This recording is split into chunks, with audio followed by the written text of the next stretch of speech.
Okay, let's take a second. I'm going to create a new project here together, and let's talk about things that you'll need to think about when you're supporting the different layouts in Windows 8. You know what I mean? So you'll have snap view, fill view, full view. And so let's go here. I'm going to delete the main page and create a new one. I'll just call it main page.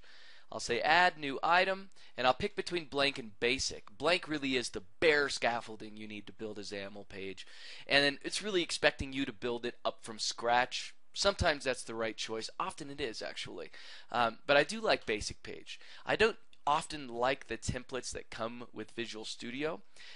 Sometimes I feel like they're a good way to learn different aspects of developing Windows 8.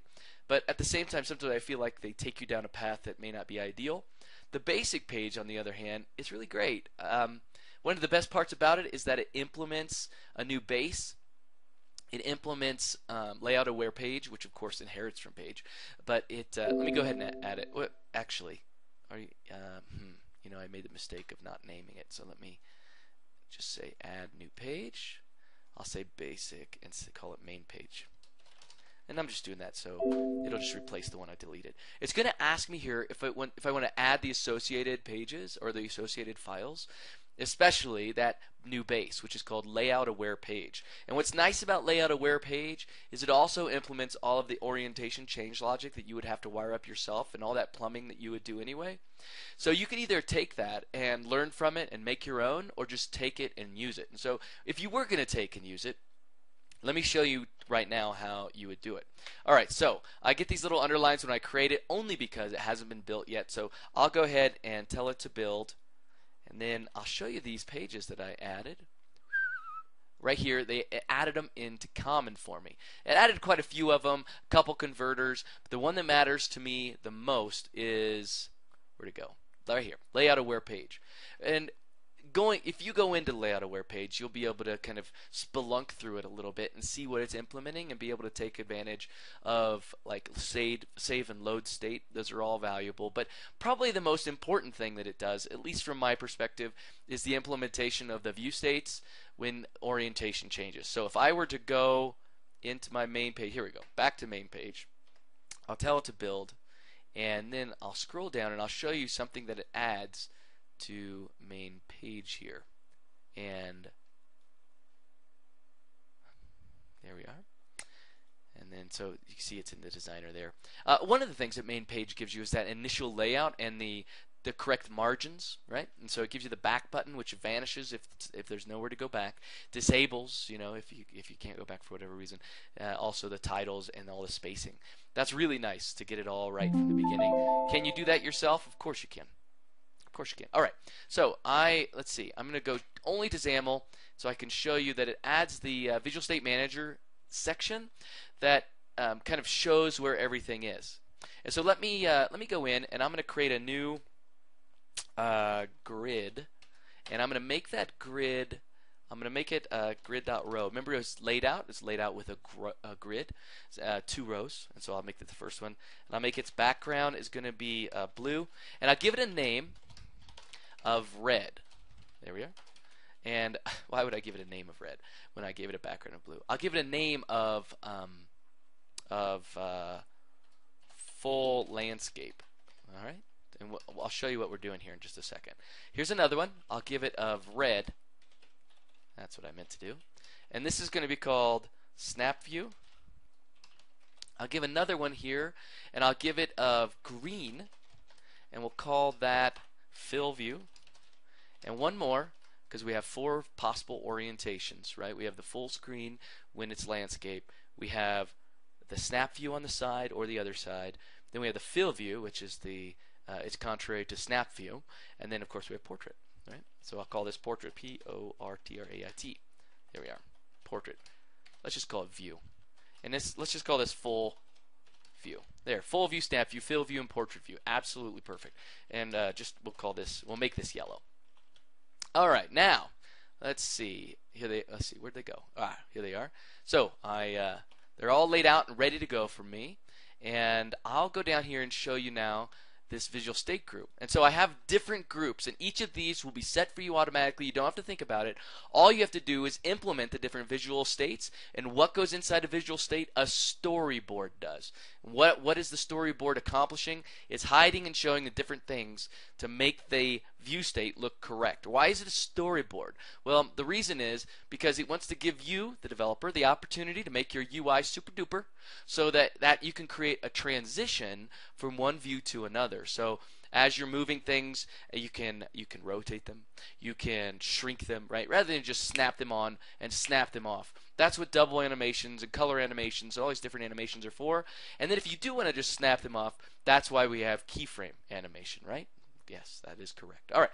So let's go in. I'm just going to delete some things. We're going to make this as specific as possible to this little demo we're about to do. Okay, let's see. So here is portrait, fill view, filled. All right. So this is the view state that will be set whenever it's full screen landscape. Remember, that's what I initially called the one at the top, full view. That's landscape and everything. And then we have filled, which is that one that is the opposite of snap view, the fill view. And then here's full screen portrait when the user tilts it, which of course is optional, but not.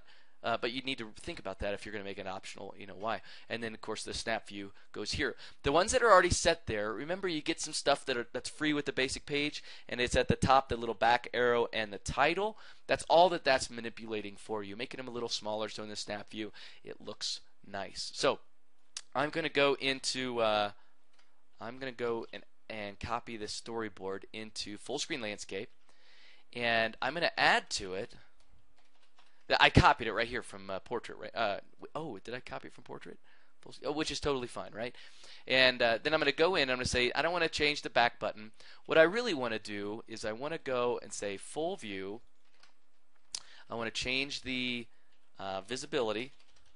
Right? This is going to be, since I'm using keyframes, that's your ability to snap to one setting or another. For example, visibility and collapsed, you can't really visibility and collapse, right? That's how you hide something. You can't really animate that. There's no in between partially visible. If you wanted to do partially visible, you could do opacity, but if you're going to change visibility, you want to do a keyframe, right? And so time is 0, that's how fast it does. And what am I setting it to? I'm setting it to visible. There we go. V-I-S-I-B-L-E. And you know what? I'm going to do this to all of them. I'm going to go to snap view because I don't know where I'm necessarily coming from. Snap view, fill view. Whoops. Let's see. Wait a minute. I want full view. I might as well do this in order so I can keep it straight in my head. Full view, then snap view, then fill view. Full view and fill view sound really similar, don't they? Okay. All right. So because I'm going to full view, full screen landscape, I can. This is the only one I want visible. This one I want Betty collapse. A-P-S-E-D. By the way, did you notice how there wasn't anything before and I'm adding this to it? Just like a switch statement in C#, it's falling through to the next one.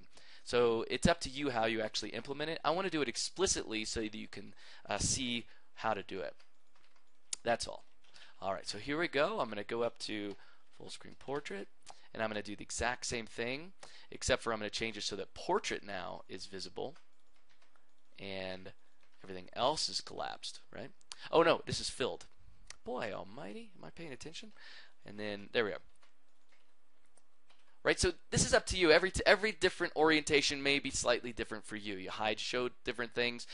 What I do often is I even hide and show things in the app bar. Right, certain buttons don't show up anymore because they don't belong in a smaller screen when I'm doing it. For example, in Snapped.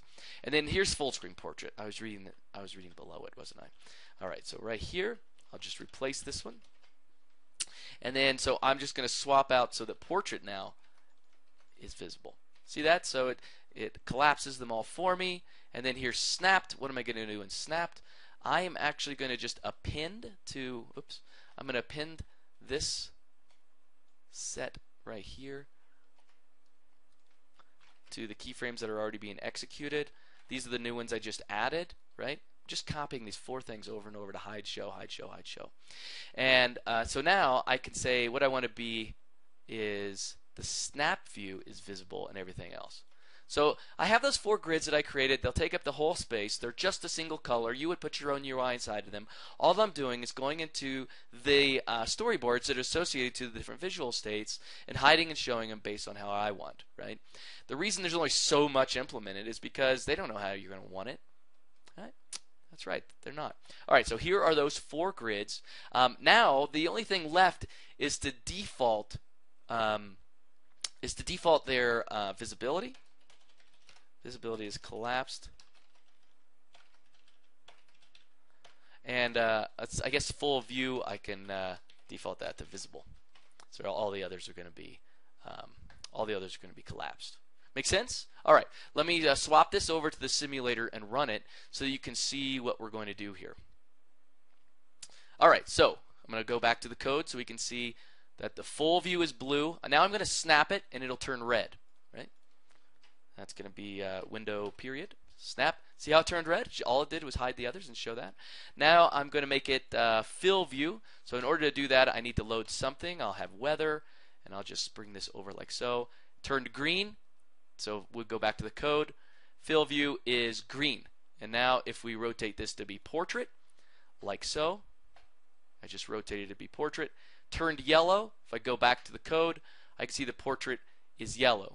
Right? All I did was just copy the existing keyframe and then switch it so that I was hiding and showing those 4 grids. Then inside each of those grids, I would either have a distinct UI, I would have a user control that defined the distinct UI. Sometimes I would use the same UI over and over again. Maybe the fill view and the full landscape really do implement the same UI, so I don't have to have too much. And then it's up to me inside this storyboard to decide how much animation I'm going to add, because I'm going to build an excellent user experience. And when there is a navigation or some sort of transition from one orientation to another, I want the user to have a great experience and to see that. Another great and really cool thing, let me stop the debugging here and go into design. And so remember, I've defaulted the design here. See, it's blue. That's because it is full. But see, I can go over to the device tab right here and open the device pane. And the device pane is nice and powerful because it gives me this at the top that allows me to switch between the different visual states. So I can go directly into fill view, see how it turned green, directly into snap, see how it turned red, and then directly into portrait, and see how it turned yellow. I don't even have to run it in order for the view states to change and the transitions and those storyboards to execute, so I can see them in the designer and start tweaking them and create the UI that I want it to look like. See how easy and straightforward it is? I think there's probably a little bit of a barrier. You know, where do I go first? Hopefully this has removed that barrier. Now you can support all 4 states. And you can use the visual states that are implemented natively inside Layout Aware page simply by choosing the basic page when you're adding a page to your XAML project for Windows 8. Easy enough? I think it is too. All right, best of luck.